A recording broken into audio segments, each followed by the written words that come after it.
Welcome to the shipping forecast and congratulations to the Lighthouse.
Thank you. Welcome everyone to the Shipping Forecast as we look ahead to 2019. What a year it's been. Between Greggs, Toblerone and KFC, they've pressed all of my buttons in this year. And the Lighthouse team and I are beyond thrilled that so many of you could join us this evening here at our new home at the Royal Institution. Many a topic and many a mammal have been inspected and dissected right here in this room. And we too have a number of live topics that we'd like to examine here with you in the next hour. This year, over 600 of you contributed to our annual New World Lighthouse Survey, which continues to allow us to offer you our annual insight into the barometer, the snapshot of the overall health of our industry and the leadership outlook. In addition to this year's Shipping Forecast report, we've also focused on 3 key new areas. Firstly, the identification and appreciation of 3 emerging types of talent: the exotic, the extinct, and the evolved. More to come. Secondly, the action of inaction, where we've explored the progress being made towards the broader diversity, equality, and mental health agendas. And finally, the need for a new narrative following the Time's Up and Me Too movements. And as a respectful nod to our auspicious and intellectual surroundings this year, we've also invited 10 leaders in their own field to also come and talk about brain surgery, politics, poetry, teaching, and some media thrown in just to kind of keep you all comfortable. Each will deliver a 3-minute manifesto as to what we might really need to be thinking about and taking action around in the year ahead. And as a thank you for all of you for your loyal attendance, as a reflection of all that we will discuss tonight, you'll be receiving a Lighthouse bag on the way out, which will contain a full report, along with a copy of Mo Gawdat's new book, Solve for Happy, our famous Lighthouse water bottle, and of course some sugar, just to keep you rowing. As Franklin D. Roosevelt wisely said, calm seas never made a good sailor, And I will do my very best to navigate us through all of these rising tides of change with pace, precision, and a few punchlines. Now, as you know at the Lighthouse, we are deeply passionate about the world of talent, the search to find it, the desire to acquire it, and the wish to keep it. And increasingly over the last few years, we have sought via Psyched to extend our interest in the intricate psychological understanding of the human condition, how we best master ourselves and our powerful minds. We take very seriously the matter of your professional futures and your personal dreams. And since our launch in 2009, the Lighthouse Company has made it our mission to change the reputation of headhunters by proving a truly dynamic, talent-rich, highly personal executive search experience. Fueled by our constant desire to create victorious partnerships between the most coveted companies to work for, which over the last year has grown by some margin, and the world-class talent we have come to be known for finding and representing, and all of you are in this room tonight. We remain committed to constantly uncovering and nurturing the very best leaders in our industry. We also remain deeply passionate about bringing that energy and entrepreneurship to contributing beyond executive search towards our wider duty of care to the people and the businesses we work with all year round. In February, we launched our partnership with Haymarket and Campaign to produce the A-List, a natural habitat for the Lighthouse, and we thank Claire and Jeremy Lee for all their encouragement and humour in this endeavour. And in March, Advertising Week, which we co-founded now some 7 years ago with Matt Scheckner and his team, drew a record audience across the 4 days at Picture House. Lighthouse brought Anne Middleton from the SAS and a successful Channel 4 series, Who Dares Wins, to talk on stage about the relevance as leaders of being willing to always be the first man or woman in, and what that takes for a leader to do that. We satiated our intrigue around the rising activity in M&A from management consultants with a panel of them, asking if they plan to eat both our lunch and our supper. And as part of Psyched, we were lucky enough to have Dr. Robin Cartwright-Harris discuss the latest trials at Imperial College around the positive use of psychedelic drugs in therapy versus the rise in prescription of antidepressants. It was a very heady mix. In June, we once again hosted Captain's Table Lunch in Cannes for 80 of our favourite leaders on Le Rooftop with our wonderful partners Bruce and Dara and David from Twitter, who I know some of them in the house tonight. And we continue to educate our clients' children, aged between 15 and 20, with our Tomorrow's Life Choices event offering personal career advice. We've welcomed over 200 of our clients' children to the Lighthouse, readying them for interview and indeed ensuring they understand that their Friday night should not meet their Monday morning. We continue to talk at wide and varied events on talent, whether it be about conscious leadership, self-esteem, the beauty of failure, diversity challenges, imposter syndrome, and via our psychotherapy practice at Psyched, we've visited many agencies, media owners and clients to talk about mental health and psychoeducation. And if you have time, please check out Transformation Talks by David Lansford at WPPC, who does a wonderful job in this particular role of psychology and leadership in transforming businesses, something all of us I know are very interested in. Our adopted charity Childline remains a focus for Lighthouse team and I. As chair of the Childline Ball and now 3 years as a board member, we are continually staggered by just how much this industry has embraced this critical charity as its own. The result being a total fundraise of over £1 million at this year's ball in September, which is a first. And in addition, our most ridiculous event, Quizmasters of the Mediaverse, will be held for the third time on November the 21st at Café de Paris. It is a total sellout, and we look forward to our very own sellout, Greg Grimmer, answering questions from Mastermind about the FA Cup from 1970 to 1990. Let's hope he can beat Dinosaur Man from last year, for those of you that were there. But thank you for being fabulous sports again for Childline. Every childhood matters, and Esther is incredibly grateful for everything that we do. And finally, in partnership with Media Week and elegantly led by Gideon Spanier, our inaugural Media Leader of the Year award was launched on the 31 entries nominated simply with the best talent on our shores. 31 was incredible for a first year. At the Grosvenor House on the 11th of October, the worldwide CEO of PhD, Mike Cooper, was announced as the worthy winner. Congratulations to Mike, and we look forward to all of the entries for next year. Do not be shy. We'd love you to really put yourselves forward, or those that you work with or for who you really feel are leading the way in the sense of bringing leadership onto our transformational shores. And the dates for all of the things I've just showed you from last year, for the events for 2019, are in your programme that you have on your sort of laps right now. So please be sure to know that you are always, always invited. Now, at the Lighthouse, our quest is to ensure we hold the most insightful and coveted bird's-eye view of the industry, and our annual New World Talent Survey was devised 9 years ago to further explore and quantify the critical themes and hypotheses which the Lighthouse identifies and observes during the thousands of interviews and the hundreds of searches we undertake every year. Conducted in September 2018, these latest results represent the constant watchtower of the collective views and opinions and inner thoughts of over 600 C-suite contributors, candidates and clients of the Lighthouse Company from across the globe. Combined with the results of the last 9 years of the survey, we've accumulated a wealth of perspectives and quantitative data, which allows us to illuminate the accelerating factors, the evolving patterns, the emerging perils, which often surface during the many encounters we're privileged to bear witness to. In delivering the unvarnished and at times uncomfortable results each year, we aim to uphold our wider duty of care to the dynamic sectors that we serve.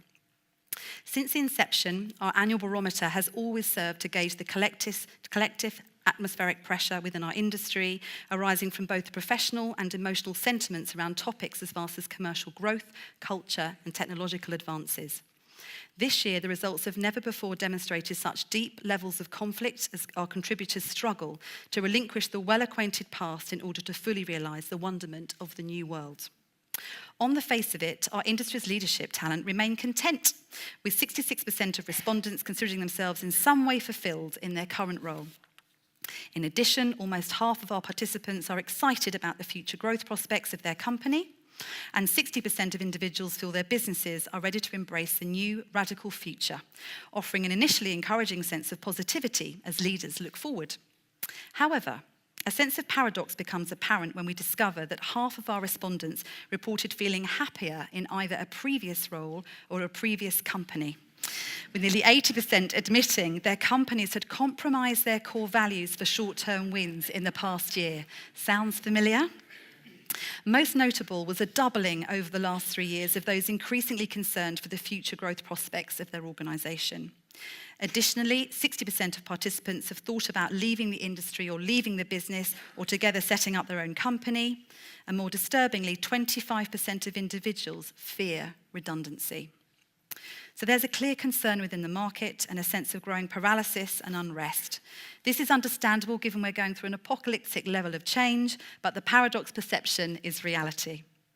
The majority of our survey contributors are proud of where they work, yet 43% of respondents felt it was their business hour to reach new shores. They will need to dramatically refresh the leadership navigating the voyage.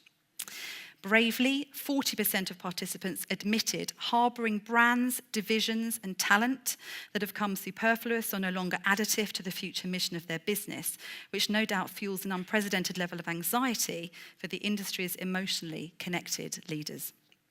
Our annual barometer continues to be concerned with both the best performing organisations and those who lead them. And in 2018, your responses were clear, and it's encouraging to note that whilst there may still be continued narrative around turbulence specifically for the media agencies, 3 of the top 6 individuals cited as showing outstanding ability to lead reside in 2 of the largest networks. Equally inspiring, given no less than 3 years ago, both television and publishing were being condemned as analogue and legacy businesses, we see 3 media owners have brought their ambition, foresight and energy to truly transforming rather than transitioning in Hearst, ITV and The Guardian. When we asked you which company you would be most inspired to work for, it is clear from the results that the media owners are masters of their own destiny, taking all 4 positions. That said, it is interesting to note the unstoppable force of the digital explosion and the monumental revenues diverted to their technology giants is not translating in perceptions of their leadership and performance. When asked which companies could have performed better, businesses such as Facebook and Oath, previously featured in our top 3, are now garnering significant responses questioning their integrity, humility and vision respectively. And given the news only today about Verizon dropping the Oath name, it seems it's a fair reason. In 2019, the year ahead of us, businesses need to remain cognizant of the market sentiment and their emotional reputation. Carefully crafted and overmanaged communication plays no substitute for the ability to bring the power of the human condition to both collaborate and create honest, transparent, and ambitious partnerships. When we asked you who you felt had performed well in the last year, we discovered we had 3 new entrants. Mediacom, for their relentless focus on growth, Amazon, continuing to win at e-commerce, and The Guardian, finally turning the corner on a loss-making culture, and with OMG beautifully holding their position from 2017. So to conclude this section of this year's barometer, we asked you who had been your company's greatest hire against a backdrop of business transformation. And for the very first time, we have a team. The Telegraph's new leadership team was listed as a group, with Guru at Oath, sounds like they need him, and Guy at OMD EMEA being highlighted. We will watch all of you from the tower with interest. And so to our first theory of the evening. At the Lighthouse, we are very privileged to hold first-hand insight into the outlook and likely career trajectories for the top quartile of talent within our sector. Coming into view across the last 18 months have appeared 3 very distinct types of talent that we're introducing in this report as the exotic, the extinct, and the evolved, each of which hold clear positions in the future roadmap of our industry. The Chancellor of the Exchequer declared at Davos 2018 that we are on the brink of a technological revolution. AI is transforming banks and hospitals, robotics are remodeling supply chains, and the big data is revolutionising public services. The advertising and marketing space will be no exception, with further reports citing 1 in 4 adults have a mismatch between the skills they hold and the expertise they will need over the next 18 months. Potentially, we could be putting 25% of our industry on notice, facing extinction. Yet with businesses like Accenture spending hundreds of millions retraining their executives and a growing investment in cutting-edge, cross-sector skills, an exciting future exists for new world talent who are willing to evolve. Add to that the emerging demand for newfound crafts in coding, analytics, data science, AI, the VR spaces, and we start to acknowledge our dynamic requirement to entice those we might consider new and exotic talent into our industry. Different by design, the exotic bring alternative craft and technology skills, helping shape the future and meet the demands of business in ways that are only just becoming apparent. The extinct are becoming greater in number as the decade comes to a close, but the societal focus on retraining brings opportunity for recalibration for those willing to advance again. And the evolved are the guardians of change and evolution, both commercially and culturally. The current demand for the evolved far outstrips supply, and so they become the most highly prized individuals in these changing times. Let me talk some more about the exotic. Our research results revealed that 97% of you believed a new breed of exotic talents are required to remain pioneering, yet only 14.5% of our respondents consider themselves to be exotic. So there is clearly going to be a great demand in sourcing, seeking, and securing these exotic birds in the year ahead. Any pioneering leader in these transformational times is aware just how crucial it is to be actively acquiring exotic talents, and our survey this year highlighted the key ambitions and associated anxieties being asked by leaders. Who can help me find them? How do I evaluate what a good one looks like? And then how do I lead and manage the exotic, given the exotic may not immediately fit into the legacy management structures or cultures of existing businesses? It was evident leaders needed to break their networks in order to encounter more of the new world, given hiring new people who look and sound like themselves only delivers one outcome: stagnation. Our survey this year was curious to know which roles you had hired for in the exotic realm, and here were your top 8. When we asked which skill set in particular you were most desired, many participants reported a focus on the AAA threat of analytics, architecture, and artificial intelligence. Respondents to the survey, however, identified an anxiety around the fundamental risk for any leader in business investing in the exotic and progressive skill sets without necessarily holding a proven model demonstrating how the investment would deliver the required return. However, all the predictors suggest this is an unavoidable, necessary investment for any firm dedicated to truly revolutionising, inventing, and progressing. So all hail the exotic birds. They will navigate and bring colour to our future landscape as we discover our new world, new horizons, new operating models. So be ready to receive and adapt for this species. May you be lucky enough to be one, to hire one, or to lead one in the year ahead. And so to the extinct. Existentialism, as a psychotherapist, I know, has forever been a social anxiety for all. And the idea of professional extinction can wound the ego and bring a high level of defence and denial. Acknowledging the wisdom and capabilities once so desired and now becoming increasingly redundant in the flux of change means redundancy and retirement will come sooner for some than anticipated. Against a backdrop of other sectors predicting and experiencing a sizable impact on workforce as technology advances, we felt it only responsible to investigate the perceptions within our own marketplace. And so this year, the New World Talent Survey asked whether you recognised a category of professional who was becoming endangered or heading towards extinction, and if you were concerned about your own place in your company's evolution.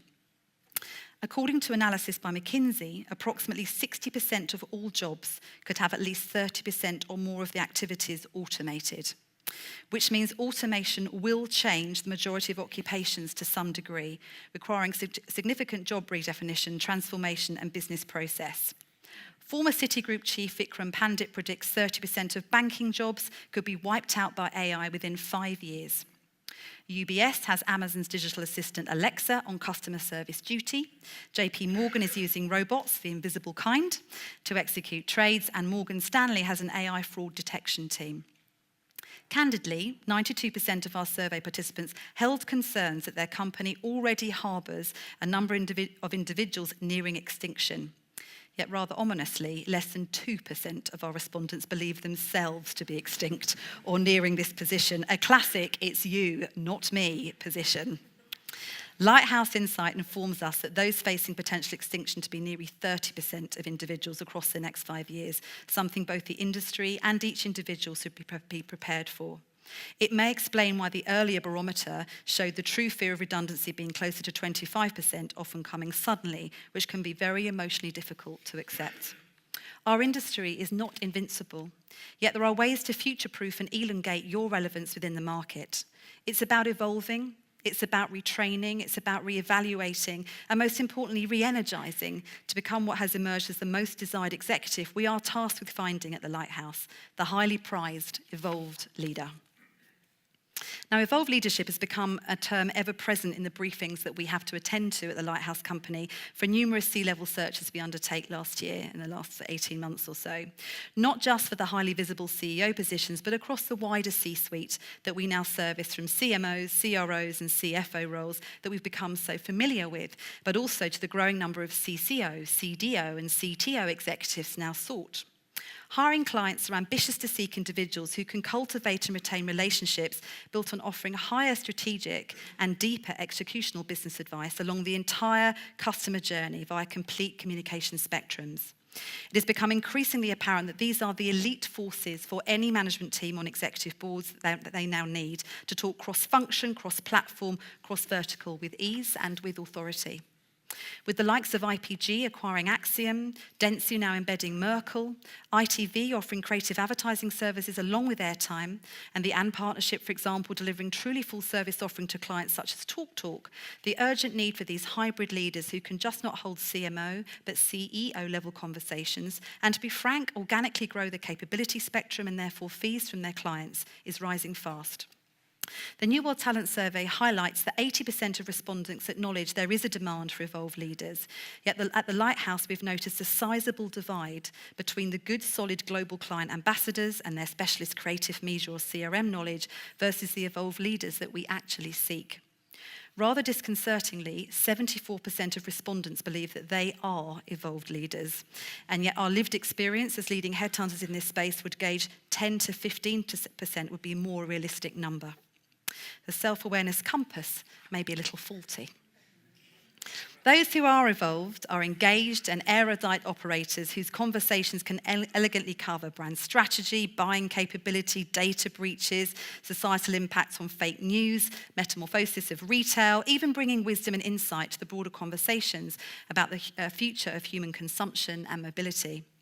They're evolved from being a classic suit or marketing director or data lead, commercial or finance director, brand planner, investment director, to being a fully rounded operator at leadership level beyond media, beyond advertising.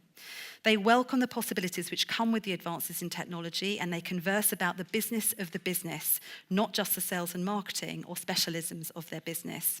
They can talk to any client with empathy and insight about the running of their business, something many agency and media owners leaders struggle with if they've never themselves been exposed to matters such as manufacturing, cash flow, or geographical economic impact. The evolved are willing to be vulnerable in venturing into the unknown, in being able to sit in the discomfort of accepting that whilst they hold world-class specialist knowledge, they start as novices again in other sectors, with an appetite for learning, retraining, and acquiring new skills. This takes both healthy self-esteem combined with great humility. They are embracing this change because the new and broader worldview is stimulating, enriching, and, to be honest, more fun.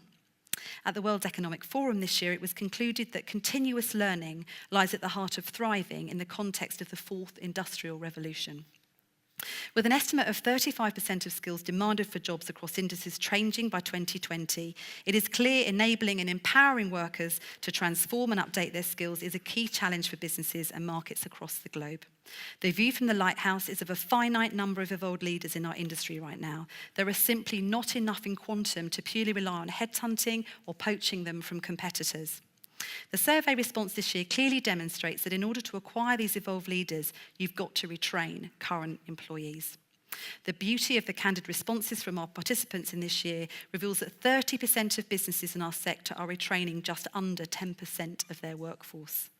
Many people don't want to be retrained, citing my personal ego and pride or fears of being unable to keep up as the emotional barriers. And this chimes truthfully at the Lighthouse, but given the highlighted need for both exotic and evolved leaders, strong focus must come. It's important that leaders realise the duty of care to their people who want to be retrained. Not only will this reap financial rewards for the company, but it will also develop and evolve the culture.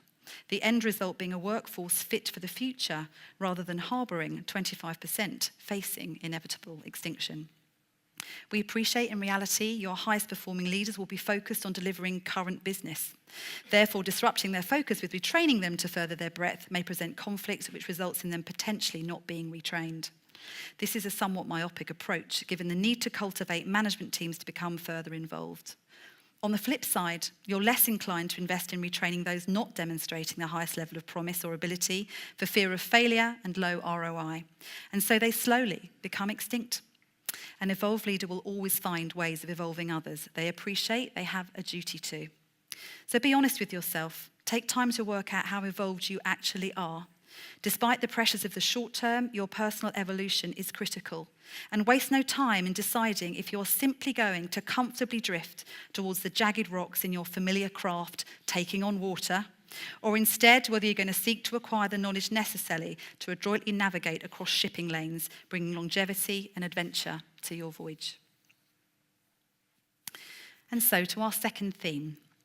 Unsurprisingly, this year we focused on the importance of inclusivity, diversity and mental health, with the survey overwhelmingly pointing to an evolution in our workforce, the need to feel happier, and an ambition for a greater acceptance of individuality. It seems appropriate to look at what the industry is actually achieving. For the first time, the survey looked at equality for all levels of diversity, from gender and ethnicity to neurodiversity, those regarded as socially and sexually diverse, along with general mental health and physical health. And we're still correcting the well-documented gender imbalance at senior levels within our industry, catalysed by the inaugural publication of the Government Equalities Office Gender Pay Report. We are painfully aware of the sheer hard work and focus the industry must now undertake to create the inclusive environment we aspire to provide and to be part of. The good news is, cumulatively, nearly 80% of our respondents felt they'd made strong headway on the high-profile areas of gender, LGBTIQ and ethnicity, with 78% feeling they had made some headway on mental health and well-being. Equally encouraging was participants reporting CEOs taking the lead on the diversity agenda, not simply diverting the issue to HR departments, and that funding was neither preventative nor blocking progress. However, with credit again to the candour of our confidential survey participants, less than half felt proud of the work that had been done so far within their organisations, and 71% of participants felt they had seen too many businesses talk the talk this year with very little action. In other words, the action of inaction. Busy with schemes, busy with tick box plans, but no actual change. Our concern was especially drawn towards the quantum of verbatim answers solely mentioning unconscious bias training.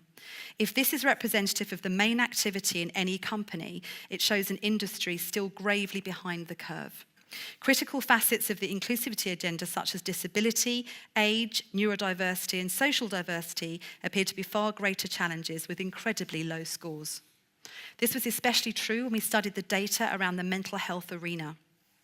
Delivering a wellness week, training a handful of mental health first aiders, or inviting in motivational speakers on diversity was a common response across the survey and is a start. However, hundreds of people the Lighthouse interviewed felt mental health support was only provided in practice for conspicuous crises, creating a silent epidemic of those struggling with feelings of exclusion, anxiety, and depression with no consistent or normalised pathway to support. Could the clue lie in the data? Less than 20% of leaders were willing to share a mental illness with colleagues, maintaining the leadership masking and distancing whilst paying lip service to the mental health agenda. Can we infer that whilst we are better aware, we are not being honest about the investment and effectiveness required to make true change? This, we believe, is the perfect space for leaders to demonstrate their authentic leadership abilities in bringing their whole selves to the workplace and being willing to both emotionally invest in an open dialogue and then financially support it. If you're looking for inspiration within the industry, take a look at what Josh Grotesky at Mediacom did. Has done to bring his own personal experiences, professional values into practice in the incredible progress he's made in the mental health culture at Mediacom in the last 18 months. This is an organisation that's embraced openness, creativity, and more importantly, well-being. And this culture has been driven further by Josh and his team's proactivity to create an official internal platform to make people feel more aware of mental health issues and better able to listen and support others. Mediacom has trained 50 of its workforce to become mental health allies, a group of people who are actively called upon to help others in a time of mental health crisis or distress, to support others in a very clear role: listening, signposting, and safeguarding. In addition to this, Mediacom has trained 170 of their staff on mental health issues, including all senior management, and their head of D&I has carried out suicidal conversations training. They have 2 rooms dedicated to mental health conversations and moments of reflection with people of all levels in the business sharing their own personal mental health stories, covering areas such as borderline personality disorder, eating disorders, suicide, anxiety, depression, and self-harm. And pre and post-Christmas, he has a campaign to remind colleagues that there is a support whilst working with Mind to utilise their learnings, create supervision facilities for those supporting others, and they're also building mental health into their overall induction programme. Just incredible work that we should be utterly inspired by.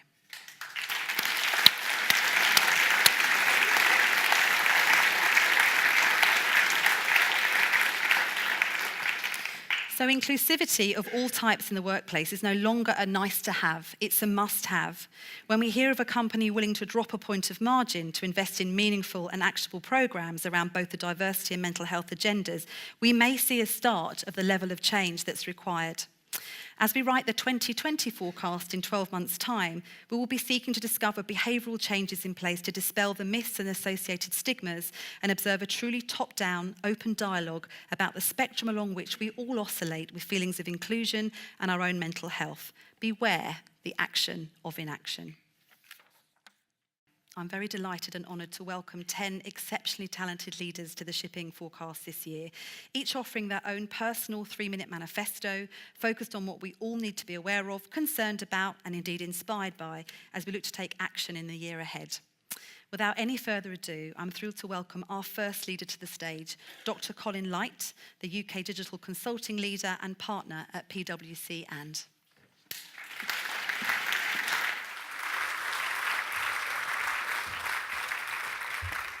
Good evening. Is this one? Yes. Okay, very good. So Kathleen asked me to talk a little bit about the future of the media industry in front of all of you. So not at all daunting or likely to fail in my predictions. But I wanted to talk about three main topics that I see. One is purpose-led confluence and not aggregation of businesses. The second is radical transparency and clarity. And the third is perhaps too much of a good thing. So the first, what do I mean by purpose and driven confluence and not aggregation? Well, imagine it's 5 years from now.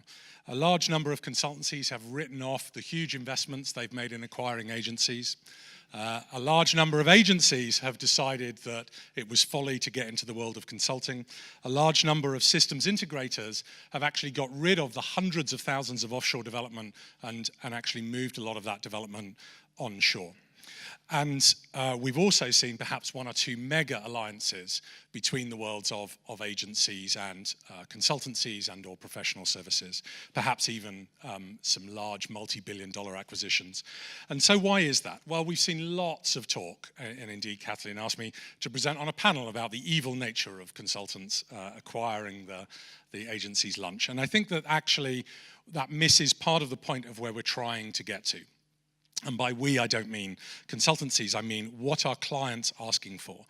And one of the key challenges that they're asking for is to say, look, what I need is diversity of thought around the table that brings together business strategists, creatives, and technologists to solve with purpose the business transformation that I'm seeking to make.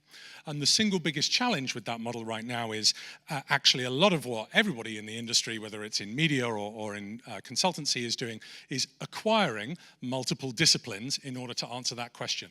And it misses the phenomenal elephant in the room, which is how do you culturally get business strategists, creatives, and technologists to work together in an agile way that's based on ethnographic insight of the customer, the citizen, the patient, whatever it is that we're solving for, and not on the conjecture or the arrogance of the people in the room that have the experience. And that requires an enormous amount of effort to focus on learning with humility, learning with intellectual curiosity, learning to understand how to work in teams in ways that aren't just about your discipline, but are in areas, back to the evolved point that Kathleen was just making, around understanding how those teams work together.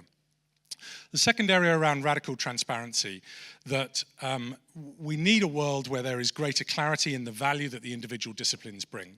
The purpose, what is the purpose of agencies, which I believe leads to a radical delayering of the agency model than it is today and stripping out of the individual silos. And the final area then is perhaps too much personalization. And a final thought around this. I get the message. A final thought around this. I'm going to indulge, I'm first up. You've got to allow me just a moment, right? So Nicholas Negroponte, MIT professor, talked in 1995 about the Daily Me. And ever since then, we've seen that with Netflix and Amazon and the rise of the program brand over the channel brand and so on. However, in a world of populist politics, in a world where actually that populism and constantly serving me only the content that reinforces what I want, in a world where the algorithms that do that have been written to focus on click-through and dwell times, what we are missing is diversity of thought. And what we need to ask the social media networks, the content producers, whether it's algorithmic or curated content, the question I believe we really need to ask in the next few years is, how do you introduce more diversity of opinion into personalization? I leave you with that.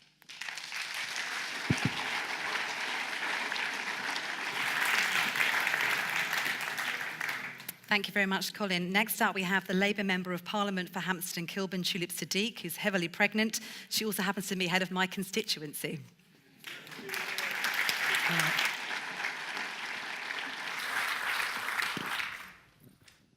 Good evening. I'm Tulip Siddiq. I'm the MP for Hampstead and Kilburn. I'm very proud to be representing a constituency which has people from everywhere in the world. We have 35 churches, 7 synagogues, 4 mosques, and 2 temples. We're proud to have a history of welcoming Jewish refugees. We're proud to have a history of welcoming Irish migrants. We're proud to have a history of welcoming people who are fleeing conflict in Syria. But most importantly, I'm proud because my constituency voted 75% to remain in the EU. And my constituents at the moment are worried. They're worried about a no-deal scenario. They're worried about chaos at the border. They're worried about their social security. They're worried about their security as we risk losing the European arrest warrant. They're worried about their rights at work, especially women, because we may be leaving the European Court of Justice. And I don't need to preach to you about the rights of EU citizens. I have 22,000 EU nationals in my constituency who at the moment risk becoming second-class citizens. They are our friends, they are our colleagues, they are the ones who make up the fabric of our society, and they have every right to be here. And me standing up for my EU citizens isn't driven by political motivation, because actually, they can't vote for me. The reason I'm standing up for them is because this is a group of people who are being ostracized by the state of democracy at the moment. And I don't need to preach to leaders in your sectors about the unquantifiable benefits that EU citizens bring to our country. On average, they contribute £87,000 over a lifetime to the UK coffers. Over a third of our NHS staff in the capital are EU citizens. And if I mention things like the hospitality sector, 13% are made up of EU citizens. 20% of our architects are EU citizens. 15% of our academics who teach us and our children are EU citizens. We need to think about what we do to protect our EU citizens. This is a pivotal time in our history of our country. We need to think about what kind of society we want to be. Do we want to be a Trumpian society that seeks to demonize migrants who want to make a better life for themselves? Do we want to indulge Nigel Farage, who hijacks the argument on immigration and makes every election and every referendum a proxy vote on immigration? Or do we want to retain the values that make us British, the values of tolerance, of fairness, of social justice? So my plea to you today, because I'm a politician, I always have an ask at the end, is write to your MP. Whoever your MP is, lobby them to tell the Prime Minister that we must sort out settled status and make sure that our EU citizens can stay here and that they have the right to live here and work here without fear. The battle for Brexit is not over. We have to stand up for our EU citizens now. And if we work together, we can do that. Thank you.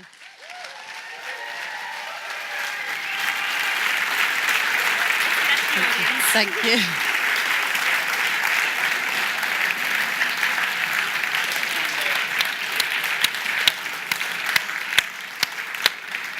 Thank you, Tulip, very much. And next we have Andrea Zafariku, the current art and textiles teacher at Alperton Community School in Northwest London.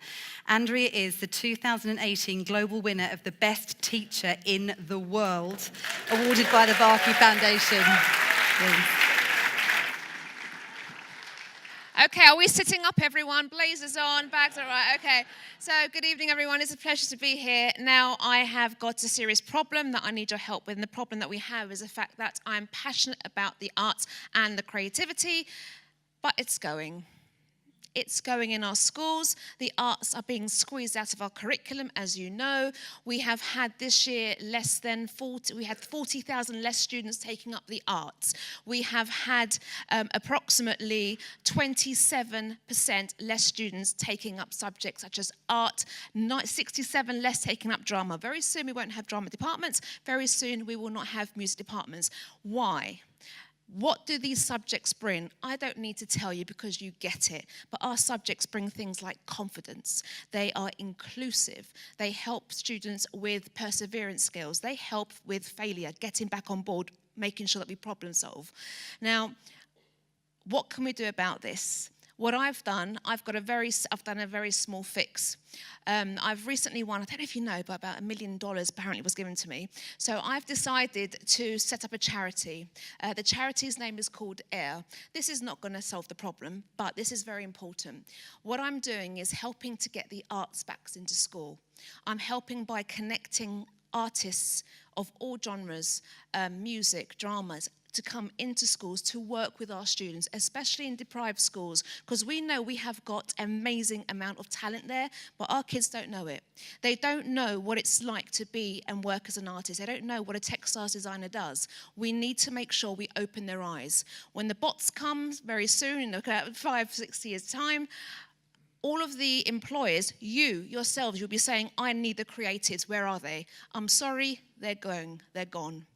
Very soon you'll see a picture, there she is, of a student on the wall. This is very important to me. this student who came to me, she was 12 years old. She was a refugee from Syria. She still does not speak very good English. One day, I set a homework to my students to say, can you please go home and draw a portrait of somebody who inspires you? She didn't quite get the project, but what she did, she came back. She produced me this work. She is 12 years old. She may not speak a language, but my God, this person can communicate. She has got skills. She has now got the confidence. She has now got the ability, and she will succeed. Ladies and gentlemen, please, please, please, we must make sure that we fight to keep the arts back into our curriculum, not as an add-on, as an after school. They need to be locked, embedded within our daily ritual for our students. And that's it. Thank you very much.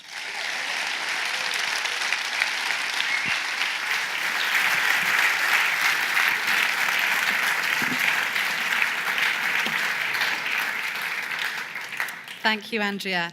And next we have Ed Smith, the EU General Manager for Cross-Channel Marketing for Amazon.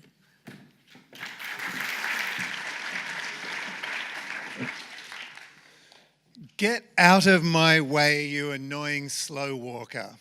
Look at you, ignorantly unaware of the surroundings while you gorge on fake curated life of someone who's probably achieved little except the shallow celebrity of Instagram. Accidentally bumbling through life, you're perfectly distracted from actually noticing anything that matters, anything beautiful, anything real, any human connection. We know that feeling well, that flutter of anticipation whenever we pick up our phone. Will there be a message from that person I met yesterday? How many likes did my last post get? Psychologists have a term for that irresistible feeling of unpredictability, intermittent rewards. And guess what other common devices encourage addictive behavior, preying on that sense that something exciting could happen at any moment? Slot machines. A Skinner box is a laboratory apparatus, a conditioning chamber that modifies animal behavior based on a system of rewards or punishment. Journalist Catherine Price reports that Instagram has created code that deliberately holds back showing new likes so that it can deliver them in a rush at the moment that's most effective to ensure you'll spend the most time with the app. We've become addicted to the endorphin rush of digital rewards, a like, a comment, a new follower, leveling up, a new weapon in a game. We modify our behavior to avoid punishment, like our Farmville crop, dying and withering due to a lack of attention. Nearly every app on our phone has been expertly engineered to produce these very responses by designers skilled in manipulating brain chemistry to elicit addictive behavior. Apps have become incredibly efficient at delivering a sense of accomplishment much faster and with less effort than the sense of accomplishment we're used to get from achievements in our education or our career. Apps are designed so that each arrangement of time, activity, and reward are combined to produce a pattern of activity to maximize time spent. Our valuable time plus advertising equals revenue and profit. Remember when we laughed at Facebook for not having a business model? The average person checks our phone more than 150 times a day. How many of these 150 times are conscious? We should enjoy our mobile devices. They are undoubtedly the greatest invention of our time. But my provocation is to make it a conscious use. Turn off our notifications, choose when we want to read and reply to messages, put your phone face down when you're with others, and with apologies to Ray Bradbury in Fahrenheit 451, stuff your eyes with wonder. Live as if you dropped dead in 10 seconds. See, smell, and touch the world. It's more fantastic than any dream made in your phone. Thank you. Beautiful.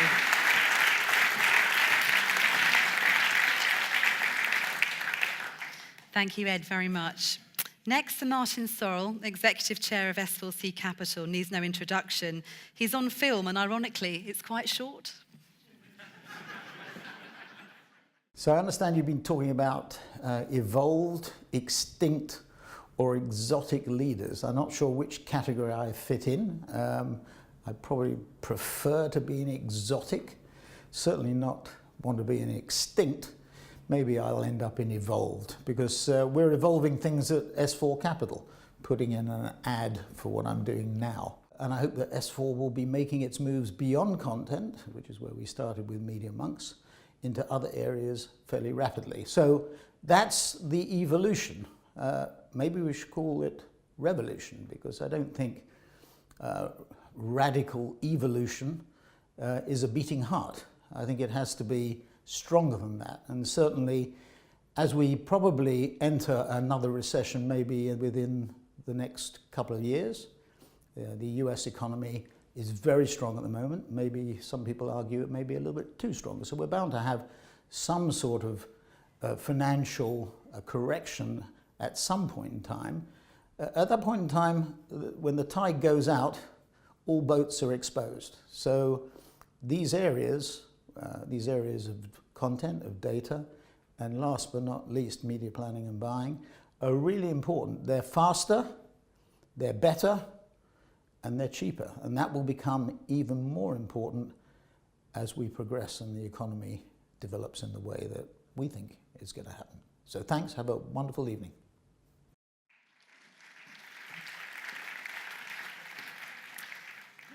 Next we have Sanjay Nazarali, DensuX's first Global Chief Strategy and Development Officer. He is also a member of the World Economic Forum's network of thought leaders. Thank you.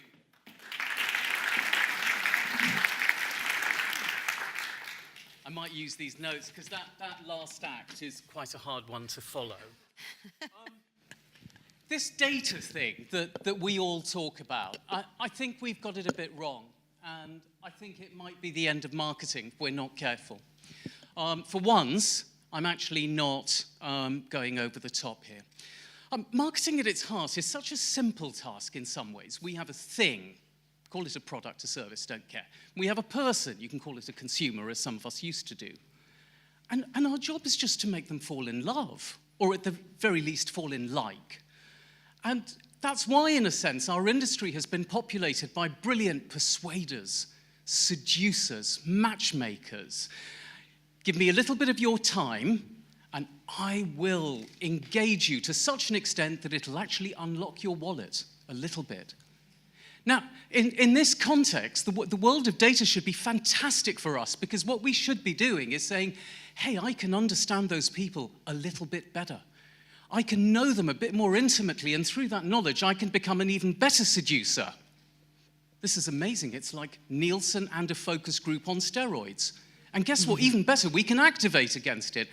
But here's the thing. We haven't used data in that way. We haven't used it to become better seducers. We've used it to become stalkers. We are privacy-invading, ad-retargeting pests who need to be ad blocked and, for goodness sake, regulated into submission. Sorry, state. So we need to get this right. And by the way, I'm not having a go at data at all. I'm having a go at us. I think data is the most amazing thing because you can mine it to understand people better, to speak to them with the one thing we've always wanted, even greater relevance. But we're not doing that. It's fire. What have we done? We haven't actually said, how do we want to use this fire in our lives? What we've done is we've gone to the fire, we've worshipped at its altar, and we've said, fire, what would you like to do? And it is consuming us.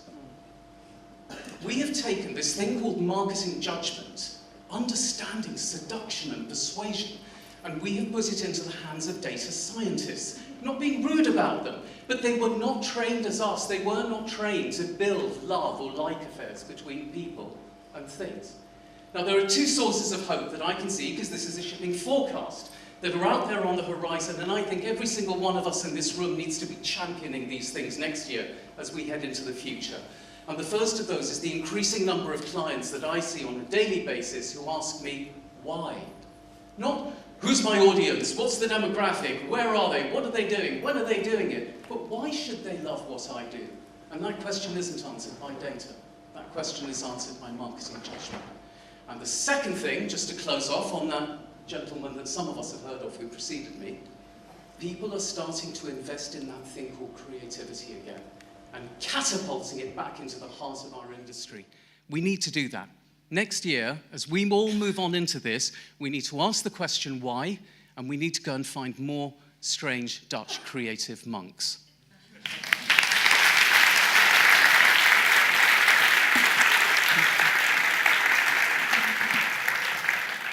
Sanjay, thank you.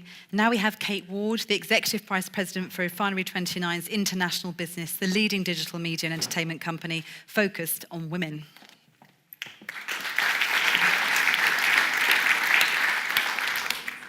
Thank you. My proposition tonight is that millennial women are the most powerful generation of women we've ever seen. And I want to explore how businesses that authentically engage them can perform better. Millennials are the largest ever generation, eclipsing baby boomers. They have disposable income and they want to use it, but they're demanding a change in how we communicate to them and demanding that businesses represent them and their values. Women drive 85% of purchasing decisions, with millennial women representing a $36 trillion market in the US alone. They are our customers, our consumers, with staggering purchasing power. And yet 50% of them feel that media and advertising get it wrong when they talk to them. What are they asking for? 83% of them say that they're more likely to buy from a company that aligns with their values. The appetite for authentic communication is shown in the rapid rise of digital-first challenger brands that have been exploding by targeting this lucrative and loyal audience. I'm always hearing that young people don't like advertising. Try telling that to the challenger brands like Glossier, Thinks, Everlane, with women devouring their content in their hundreds of millions, organically, not because they have to, because they want to. But this isn't just about our consumers. To win, we need this talent in our businesses. So how are we doing? Well, more people called David and Steve lead FTSE 100 companies than women and ethnic minorities. Just 2% of venture capital funding in the US last year went to female-led startups. 14% of the STEM workforce in the UK are women. And yet, First Capital reports that companies with female founders perform 63% better than with all male founders. Simply, diversity is a business objective, and to attract this generation of talent, I would argue they have to be places where women want to grow their careers, not just have to have their careers. In fact, 70% of our audience say that companies should take a stance on the issues that matter most to them. So what now? Hire more women, listen to them, empower them, make them visible in your company, internally and externally. We've got to move from the language of mentorship to the action of sponsorship. Put women at the heart of your advertising, marketing, and communications, not because they're women, but because they are your most valued and important customers. Authentic and true representation is, I believe, a determination of relevance for brands and companies. And without a diverse representation, we will fail. We must do better when speaking to and engaging people of color, LGBTQ and non-binary persons, and those with disabilities. And finally, men are part of the conversation. We can't do it alone. Diverse businesses drive results for everyone. The arrival of the digital age has changed the way this generation see the world. There are more than ever opportunities to engage them to get this right. But I leave you with this food for thought. 44% of our audience say they have a side hustle, and women-led businesses are exploding. So if we don't change, I'm pleased to say they're going to come for us all.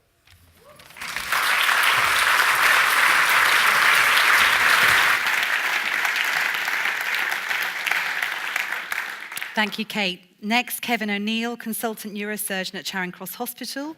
Kevin focuses on brain tumour research and heads up the brain tumour clinical service at Imperial College. Good evening. Well, I'm all about the brain, as you can tell. As a kid, I remember contemplating the workings of the brain, lying on the bed and realising actually at the time it was my brain thinking about itself. A weird abstract concept at the time, but equally strange, but real, is the fact that everything around us that's man-made is the product of the human brain and its thought processes.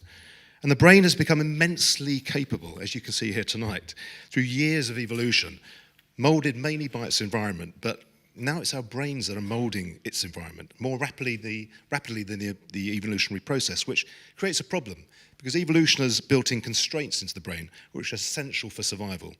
And they drive human behavior, and they seek rewards in the form of food, sex, social interaction, and gain. And our brains naturally crave this, and these rewards are so abundant and readily available in modern society, they can easily become addictions. Stress is actually good for us, good for our brain, good for performance in moderation. But when it becomes chronic, with modern occupations like neurosurgery, for example, this leads to overload, it leads to lack of sleep, it leads to less physical activity, all of which are detrimental to the brain's development and will lead to physical and mental ill health, which is becoming more and more profuse. The good news is that our brains can adapt and they can recover, and our intelligence can learn to understand and control the basic instincts, habits, and environment that lead to these problems. So my prediction is that hence today we are seeing a huge expansion in areas such as life coaches, therapists, mentors, and nutritionists, which will be particularly pertinent to brain health in the future, particularly in the realm of brain tumor and brain cancer. The brain is the seat of human creativity and invention, particularly pertinent to the world of media, but also often the source of great human endeavor. Probably the most prolific invention is a technology that resembles itself, i.e. the computer, and the manifest extrapolation of that, a very popular topic tonight, artificial intelligence. This cannot yet replicate the human brain, you'll be pleased to hear, because the brain has constraints. AI has constraints that we designed for it, but it can analyze very complex data sets very quickly, finding links and predicting outcomes, which many of you here tonight in your organizations are utilizing already. The greatest use, I think, however, will be as an adjunct to medical research, as the human subject is a complex biosystem, and to unravel it needs a much more holistic view than we've taken so far, and I think AI may provide that. Our group has developed a way of providing holistic information with Star Trek technology at Imperial College that by shining a light onto tissue, we can obtain a comprehensive molecular fingerprint. Using AI, we can analyze that and determine the exact nature of that tissue. That will guide the surgeon, confirm the diagnosis, identify tumor, and will actually, hopefully, achieve the neurosurgical holy grail, which is see functioning brain in real time. It will allow us, for the first time, to study brain tumors live in the live patient. And that, if we can crack brain cancer and all of its complexities, will unfold cancer as a whole, I'm sure. AI is going to be a fundamental platform for that, and increasing technology in medicine, and bridge the interface between brain and computer. But it is important to remember, finally, that although these are useful, these advances, the real solutions for natural problems will always lay mainly in nature. We should be mindful of the need for human-to-human interaction, which we all crave, the countenance of human judgment, and importantly, human touch and empathy, which are powerful medicines that are going to be very, very hard to replace. Thank you.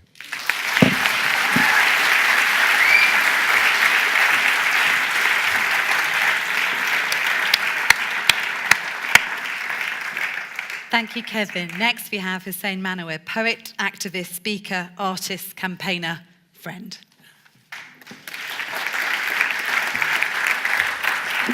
Hi, everyone. I'm here to talk to you about death. Woo! No privilege. Who fucking invited him? I'm just here to give you a daily dose of reality. Death is one thing that's guaranteed to all of us, and it's not a trend. I think it's a fact. It could kind of be like a trending fact, and I just want to say it may approach us all next year. It may approach somebody you know, somebody you love. It definitely entered my life a few times with people I'm close to. I wasn't prepared for it. I don't think you can prepare for it, so I'm here to share with you a piece I wrote called The Last Conversation, which I would like to leave with all of you to just let you know that the last conversation you have with somebody could actually be the last conversation you have with them.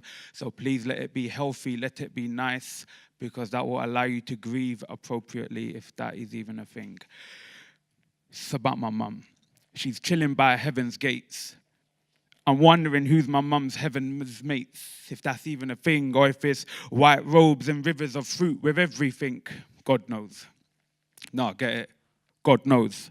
So I'm back on the path and I'm ready to graft on my house in the next. I wonder over there if my mum will finally let us get a family pet. I wonder if she still likes the same cream, drives the same car, lives the same dreams, hates football but still got her comments for the same team.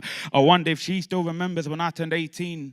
We went shopping and I bought some Voyage jeans. I spent most of my years night out with my mates, but Mum, you was my main team. So I wonder if you know how many stitches my heart needed the moment you left my daydream.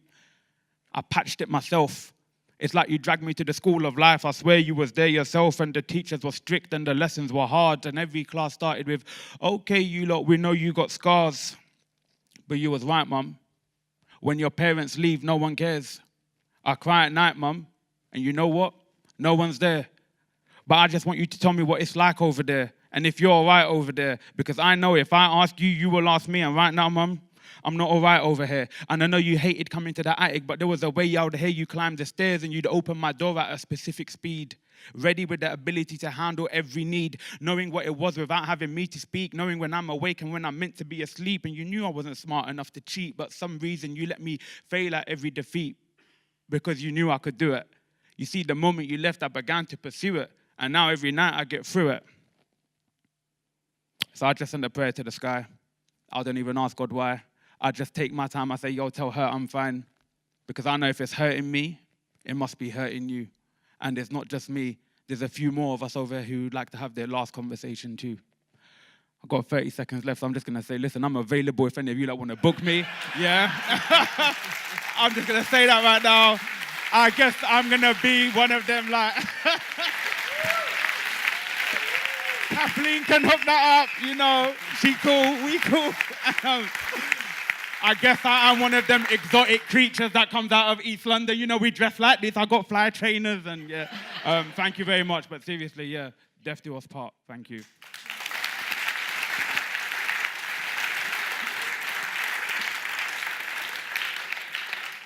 Thank you, Hussein. Now, Caroline Casey, an award-winning social entrepreneur, international speaker, and inclusivity activist.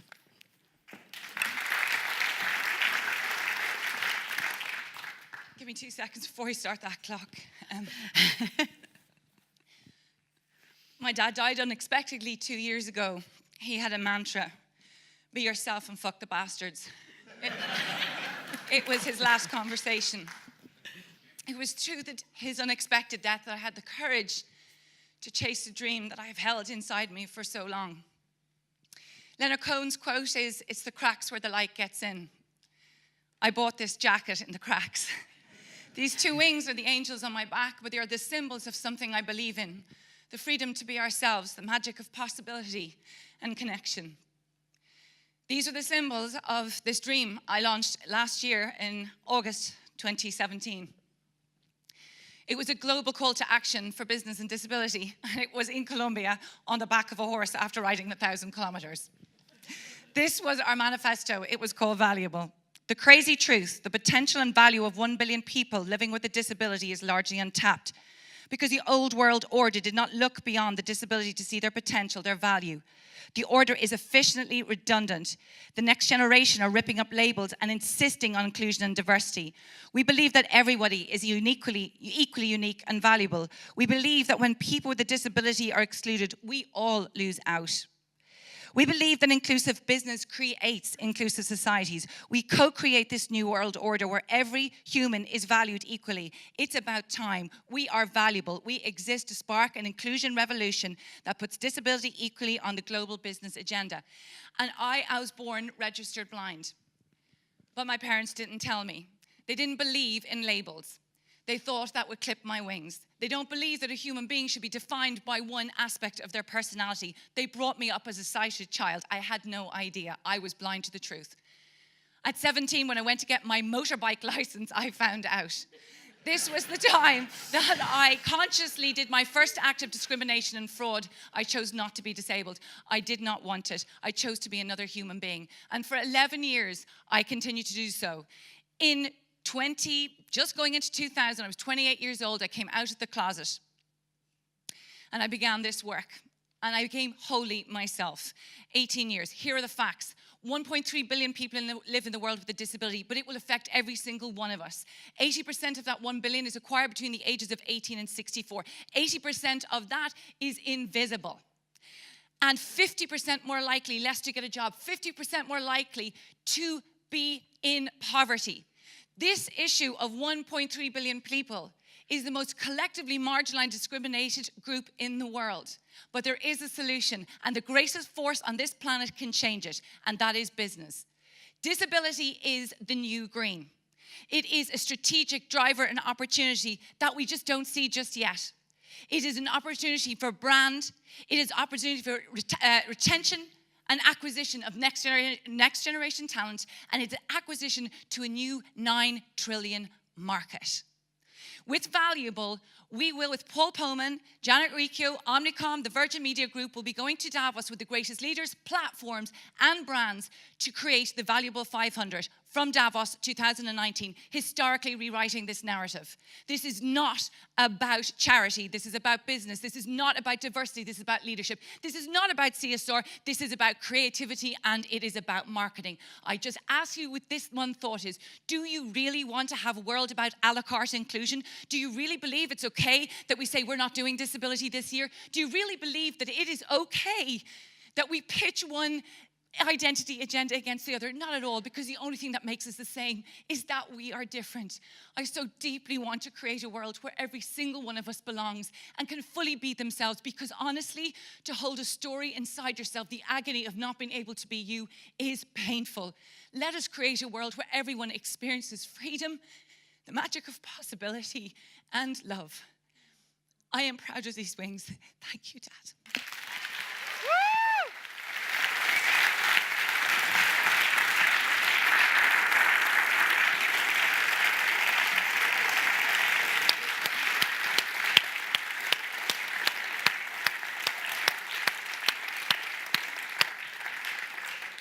Not your average shipping forecast, is it? I hope that in the last 30 minutes, each and every one of you has heard and found at least one reason to be inspired for action.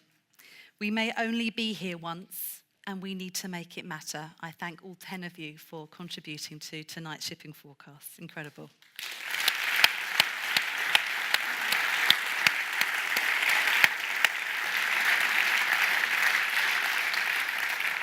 So I'm watching the clock. We have to wrap up soon. There's lots of drinks and canopies outside for you. But before we go, there's just one last topic we would like to tenderly cover. It will feel controversial to some and understandably highly emotive to others. However, the survey you completed confirmed a sense of disparity we've been witnessing through the anecdotal conversations that we're party to. Time was indeed up last year when the brave and exasperated finally demanded a long overdue change in the behaviour from those who would abuse their position of power to compromise and at times violate people's human rights. Whilst many individuals and organisations had made incredible progress to highlight the unacceptable tolerance across the globe, occurrences continued to be reported and frustrations rose. Both Me Too and Time's Up created an unprecedented push to tackle the injustices existing within the industry and the society as a whole, waiving anonymity to speak up en masse, to call out the high-profile perpetrators, and it encouraged many others to break their silence, and a corner was finally turned. Our own AA, WACL and NAB's collaboration developed and produced the Code of Conduct, Time 2, which offered perspective and practical guidance to us. The Lighthouse research thankfully confirmed a lessening tolerance of inappropriate conduct in the workplace, be it derogatory remarks, intoxicated behaviours or stereotyping. And the good news is that as an industry, we are experiencing greater awareness of what is now acceptable or not. Evidence from both male and female respondents showed the industry had gained a fairer, more transparent, trusting, respectful workplace, which the majority have rightfully embraced. However, underlying the evidence in this year's survey suggests that whilst we have gained much, there is an emerging danger of falling into a parallel state of paralysis, one where we become so fearful of offence we either say nothing at all or we find subverted cohorts in which to speak liberally. Evidence of respondents questioning their inner thoughts or holding a fear of being attacked or exposed for sharing an alternative opinion was seen to be creating somewhat sterile environments, reported again from both male and female respondents, and early warning signs of a growing subverted discussions or cliques where people felt safe to share what might now be seen as controversial opinion. There is an overall realisation that although we want to be the same, as Caroline said, we are in fact not the same, and the future is about our individuality. It is in considering audience, context, appropriateness that we find a way forward to our new narrative. The entire industry is obsessed with authentic leadership, yet we suspect there are huge compromises to people's authenticity in this space. As we look towards a new, more inclusive narrative, let's remember it is healthy to hold differing opinions, and whilst imperative to lobby, campaign and call out unacceptable behaviour, leaving our colleagues feeling no longer able to express healthily opposing opinions needs attention. And we bring to attention the subtle but enlightening responses our survey illuminates, simply as a duty of care, rather than to naively collude in the subversion ourselves. Let's speak our truth with respect and with compassion. So as we bring Shipping Forecast to a close, I want to mention my own narrative, the F word and the C word. First, collaboration, collisions, consolidation. Here were your most highly predicted merger ideas for the year ahead. Good to see that you had firsthand the right one on global, giving us the financial, technological, and consumer behavioural changes in the out-of-home market predicted in our report. We look forward to seeing how many of these may emerge over the next 12 months. Kate Ward from Refinery 29 is not keen. I dare not mention the opinions that people gave me on the demise of the outdoor specialist for a fear of having a shoe thrown at me. But next to the F word, if you're always keen, as we know you are, to consider who, if money was no object, you would most want to recruit as your fantasy hire. And this year, your top 3 most desired recruits would be the new entrants of Jenny Bigham and Jeff Bezos, with the fantasy stalwart hire of Bruce Daisley. What is it about him making up this fantasy hire threesome? But the majority vote actually went amusingly to Dave Grohl. But you're all too late. He's already on my books. It's with huge thanks to everyone who confidentially contributed to this year's report and survey, and indeed everyone who is trusting enough to allow us at the Lighthouse to represent them both professionally and personally. What has become evident from the results this year as we look towards 2019 is it's going to be a year when our captains will be expected to bring great courage and skilled sailing to navigate the uncharted and sizable voyage ahead. Bravery will be required to leave behind familiar shores and to row with confidence and commitment towards the glinting terrain of the future. Keep the stick up, the rudder on, and the water out, and go well.